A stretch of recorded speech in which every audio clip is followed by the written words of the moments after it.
Assalamualaikum warahmatullahi wabarakatuh. Perkenalkan, nama saya Suci dengan NIM F2019-0210 dari kelas C5NR. Baiklah, saya akan menjelaskan salah satu tugas dari FTS steril, yaitu sediaan parenteral.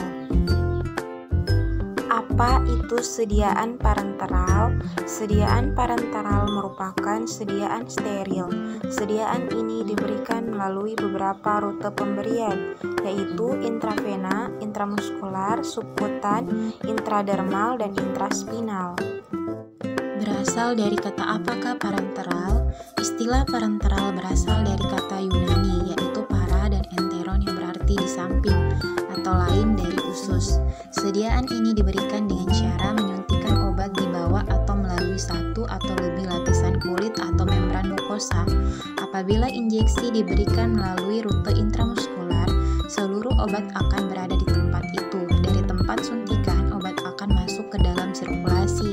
Cara ini sesuai untuk bahan obat baik yang bersifat lipofilik maupun hidrofilik, karena rute di sekitar daerah pertahanan yang sangat tinggi dari tubuh, yaitu kulit dan selaput atau membran mukosa, maka kemurnian yang sangat tinggi dari sediaan harus diperhatikan.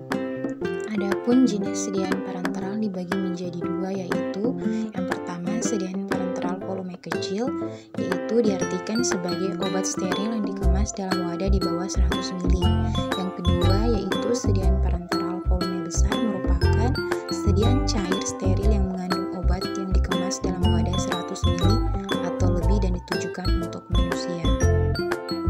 Adapun sediaan parenteral volume kecil, yang pertama produk farmaseutika yang terdiri dari bahan kimia, organik dan inorganik dalam larutan, suspensi, emulsi, produk freeze-dried atau sebagai serbuk steril. Yang kedua produk biologi disiapkan dari sumber biologi meliputi vaksin, toksoid, ekstrak biologi. Yang ketiga zat pendiagnosa seperti media kontras, sinar X. Yang keempat produk radiofarmasi untuk deteksi dan diagnosis. Dan yang kelima produk gigi seperti anestetik lokal. Yang keenam adalah produk bioteknologi, dan yang terakhir adalah produk liposom dan lipid. Adapun syarat-syarat sediaan parenteral ada beberapa bagian. Yang pertama, sesuai antara kandungan bahan obat yang ada dalam sediaan dengan pernyataan tertulis pada etiket yang tidak terjadi pengurangan kualitas selama penyimpanan akibat kerusakan obat secara kimiawi dan sebagainya. Yang kedua yaitu penggunaan wadah yang cocok sehingga tidak hanya memungkinkan sediaan tetap steril, tetapi juga mencegah terjadinya interaksi antara bahan obat material dinding wadah. Yang ketiga, tersepukan tanpa terjadi reaksi. Yang keempat adalah bebas kuman, yang kelima bebas pirogen, dan yang keenam adalah isotonis. Yang selanjutnya adalah isohidris, dan yang terakhir adalah bebas partikel melayang. Adapun anatomi dan fisiologi parenteral dapat dilihat pada gambar, yaitu ada beberapa macam penyuntikan, ada secara intramuskular, intravena, subkutan, intradermal, dan intraperitoneal. Itu bisa dilihat pada penyuntikan intramuskular, yaitu pada lengan otot muskulus, kemudian penyuntikan intraperitoneal yaitu ke dalam rongga tubuh atau bagian bawah rongga perut, kemudian intravena yaitu disuntikan atau menyuntikkan ke dalam pembuluh darah vena, dan subkutan yaitu adalah menyuntikan di bawah kulit.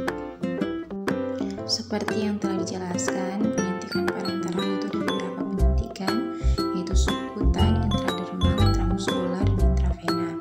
Pada penyuntikan subkutan yaitu terdapat di bawah kulit. Kemudian intramuskular penyuntikan pada bagian otot muskulus, yaitu letaknya yaitu pada bagian lengan bagian atas, pada bagian panggul, pada bagian bokong, dan paha. Itu letak penyuntikan intramuskular. Kemudian untuk intravena yaitu disuntikan melalui ke dalam pembuluh darah vena. Sementara intradermal itu bagian bawah dermis atau bagian kulit bagian bawah dermis.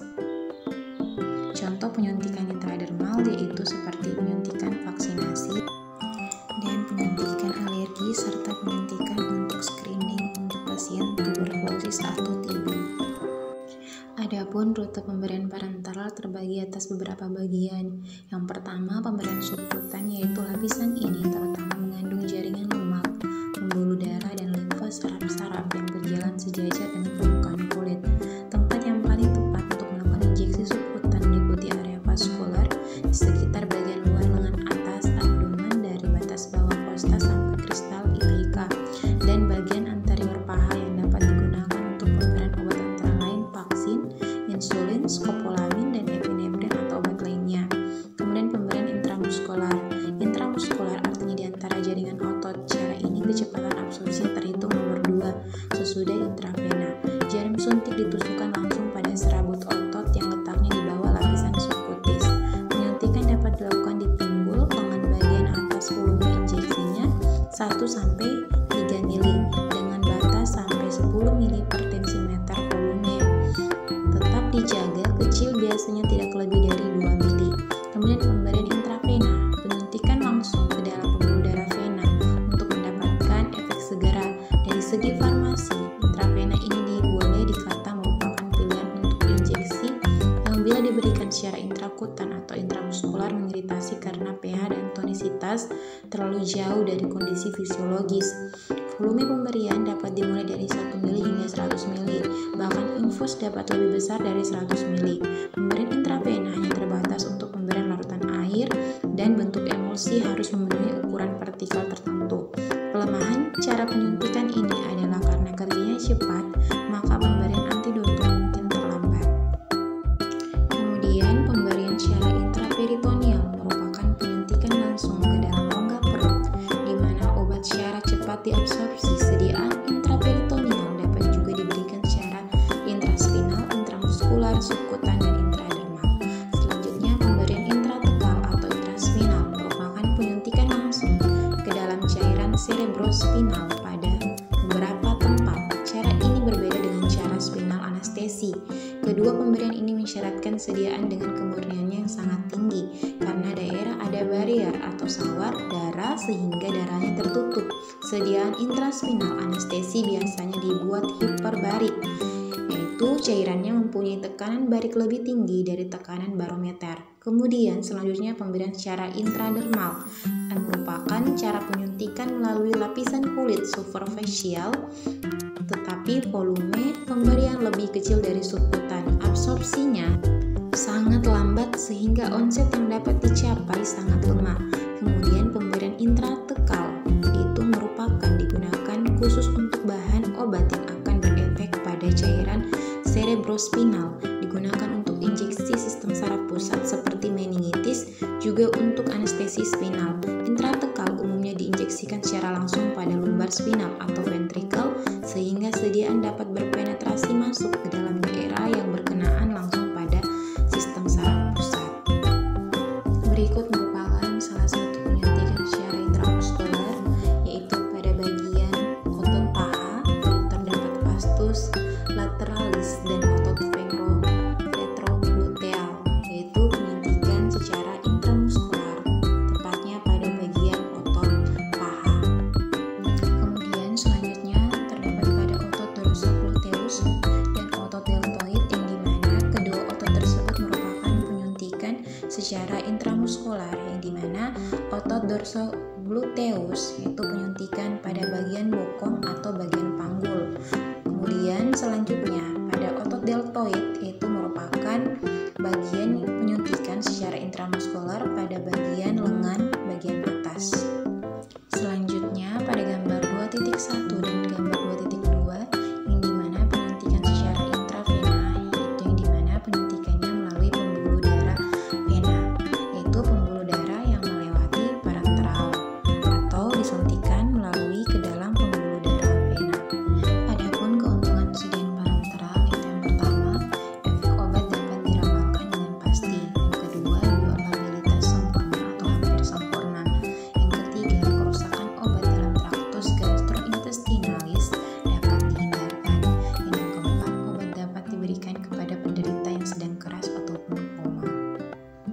Sedangkan kerugian sediaan parenteral terdiri atas beberapa bagian. Yang pertama, pemberian sediaan parenteral harus dilakukan oleh personel yang terlatih dan membutuhkan waktu pemberian yang lebih lama. Yang kedua, pemberian secara parenteral sangat berkaitan dengan ketentuan prosedur, aseptik, rasa nyeri pada lokasi, penyuntikan yang tidak selalu dapat dihindari.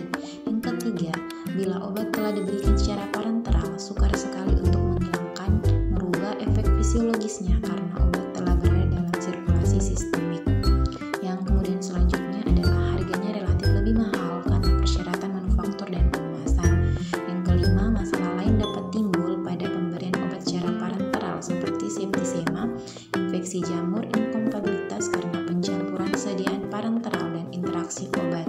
Dan yang terakhir adalah persyaratan sediaan parenteral tentang sterilitas, bebas dari partikulat, bebas dari pirogen, dan stabilitas parenteral harus oleh semua personel yang terlihat. Adapun biotransformasi obat pada masing-masing rute pemberian yaitu terdiri atas beberapa. Untuk intravena yaitu tidak mengalami tahap absorpsi, obat langsung dimasukkan ke dalam darah sehingga kadar obat di dalam pembuluh darah diperoleh dengan cepat dan dapat disesuaikan langsung dengan respon penderita.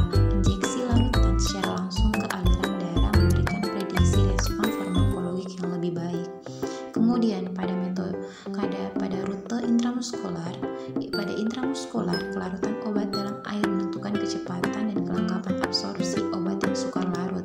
Seperti pada diazepam dan phenytoin akan mengendap di tempat suntikan sehingga absorpsinya berjalan lambat, tidak lengkap dan tidak teratur. Obat yang larut dalam air lebih cepat absorpsinya. Adapun evaluasi sediaan parenteral terdiri atas beberapa bagian. Yang pertama, potensi kadar, yaitu penentuan kadar dilakukan dengan spektroskopi UV, HPLC, spektroskopi IR. Kemudian penentuan pH, adanya perubahan pH mengindikasikan telah terjadi penguraian obat atau interaksi obat dengan wadah. Kemudian pada perubahan warna umumnya terjadi pada sediaan parenteral yang disimpan pada suhu tinggi kurang lebih 40 derajat Celcius, mungkin menyebabkan penguraian. Kemudian selanjutnya pada evaluasi kekeruhan, alat yang dipakai adalah tindak karena larutan dapat menyerap dan memantulkan sinar. Idealnya larutan parenteral dapat melewatkan 92-97% pada waktu dibuat dan tidak turun menjadi 70% setelah 3-5 tahun. Terjadinya kekeruhan dapat disebabkan oleh benda asing, terjadinya pengendapan atau pertumbuhan mikroorganisme. Kemudian pada bau, pemeriksaan bau dilakukan secara periodik terutama untuk sediaan yang mengandung sulfur atau antioksidan. Kemudian pada evaluasi toksisitas, itu dilakukan uji LD50 atau LD0 pada sediaan parenteral selama penyimpanan. Kemudian selanjutnya dilakukan evaluasi wadah dan keseragaman bobot serta keseragaman